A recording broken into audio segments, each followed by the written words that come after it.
presente ao aluno.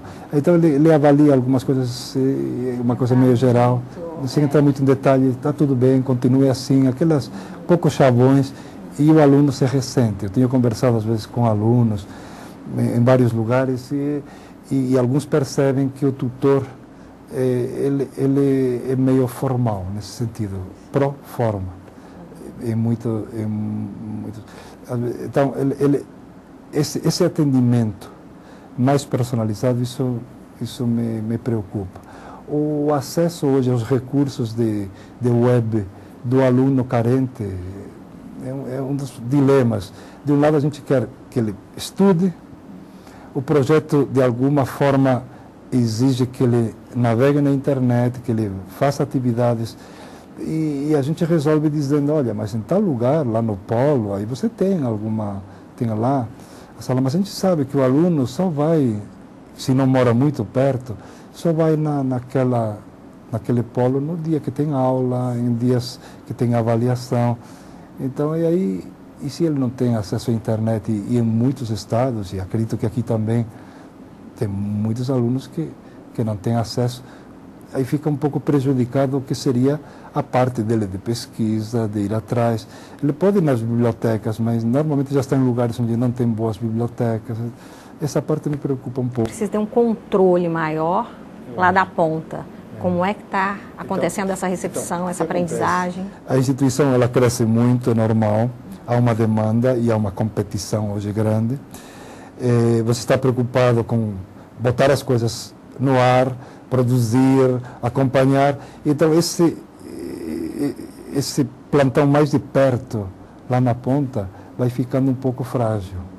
E aí é onde que se dá realmente o acompanhamento real da aprendizagem do aluno, não é na aula. A aula é um momento importante, para ele talvez é mais visível que ele pertence a um curso, a um grupo, mas é depois que ele aprende efetivamente. E é um ponto que pode exatamente prejudicar esse avanço da EAD.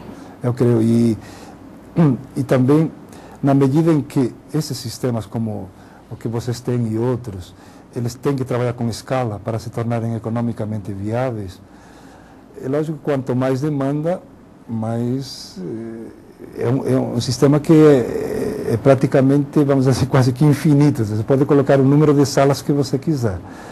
Mas eu creio que também deveríamos fazer um estudo, e eu não sou especialista nisso, mas alguém deveria fazer pesquisa de qual é o número razoável de alunos que podem ser atendidos numa teleaula. Porque há momentos em que também tem que haver questões de retorno. Professor, e com relação à aprendizagem do aluno?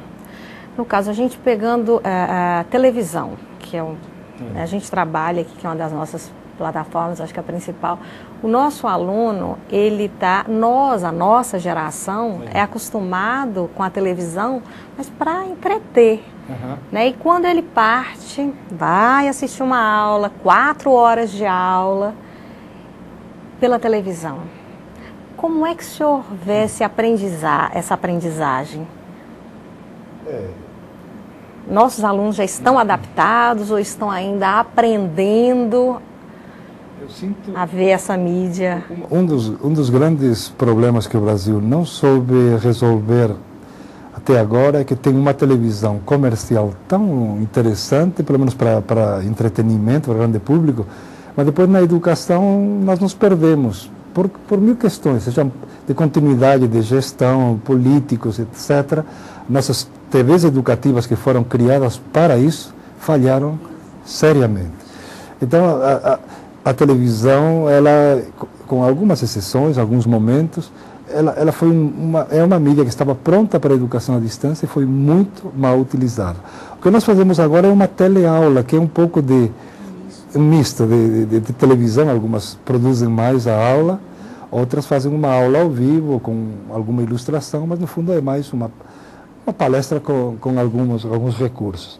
Então, eu creio que perdemos um pouco o que outros países souberam manter, como a China e a Índia, que tem milhões de alunos fazendo cursos pela televisão e pelo rádio. Aberto, TV e rádio aberto. TV e rádio aberta, milhões de alunos. Se você junta isso com o poder da internet, poxa, é uma coisa fantástica. Um país como este, por que claro, por que não? Então nós partimos para o online, muitas universidades partiram para a internet total, fazer os cursos dentro da web, para um país onde a maioria não tem ainda web. Isso é preocupante. O modelo teleaula é um modelo que ele é de sucesso, além do econômico e tal, mas é que no fundo o aluno ele reproduz um pouco do modelo presencial e ao mesmo tempo tem a flexibilidade que o EAD lhe permite. Então ele vai uma vez ou duas por semana no local e o restante ele tem tempo livre para flexibilizar, para o estudo.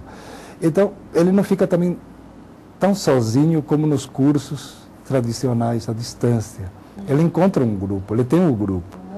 Tem um momento aqui do grupo, tem um orientador lá perto. E isso também quebra um pouco a dificuldade que o aluno tem de ser autônomo. Um autônomo, hoje, o aluno consegue, quando faz uma pós-graduação, né, na fase em que ele é estudante de graduação, normalmente ele é um aluno meio gregário, ele gosta de estar junto, de aprender com outros. Por isso que eu acredito que ela é mais de sucesso para alunos um pouco mais adultos do que para alunos que saem do ensino médio, esse tipo de curso, né? Agora, na minha avaliação, estamos passando por um processo de uma mudança de foco.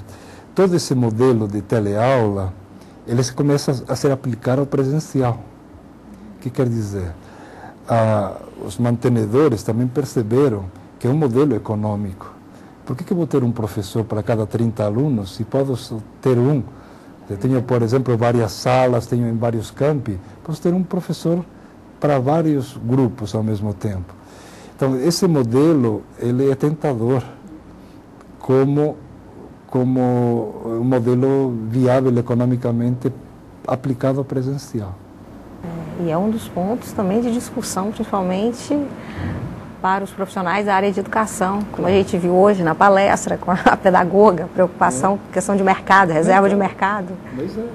Mas nesses modelos de grande difusão, realmente eles vão usar menos, vão remunerar bem alguns profissionais, mas vão ser menos.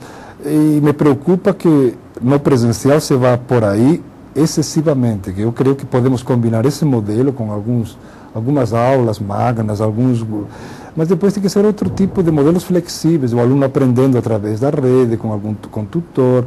Você pode ter um mix do presencial e do à distância, que creio que é um dos avanços que nós estaremos tendo, juntando mais o que era só presencial com o que só era à distância. Na verdade, nós estamos trabalhando um pouco para um híbrido, para um mix, para o chamado blended learning, que é um pouco do presencial e outro pouco do à distância. Então, a EAD está influenciando muito também o presencial.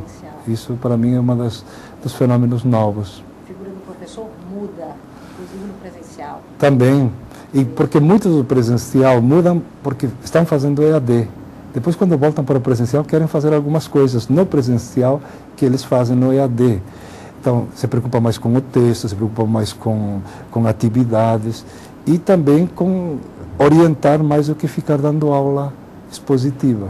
Então, isso é bom.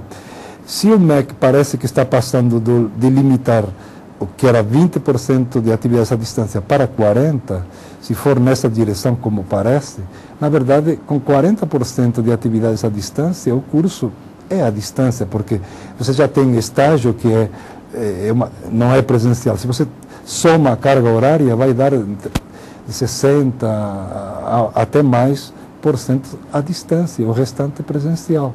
Então, você terá no presencial também o que hoje invertido o que a gente faz na distância, que você tem uma parte à distância e em alguns momentos você vai a uma sala de aula para avaliar os alunos ou para ter uma aula expositiva. Você vai ter no que era presencial, uma parte presencial e o restante à distância.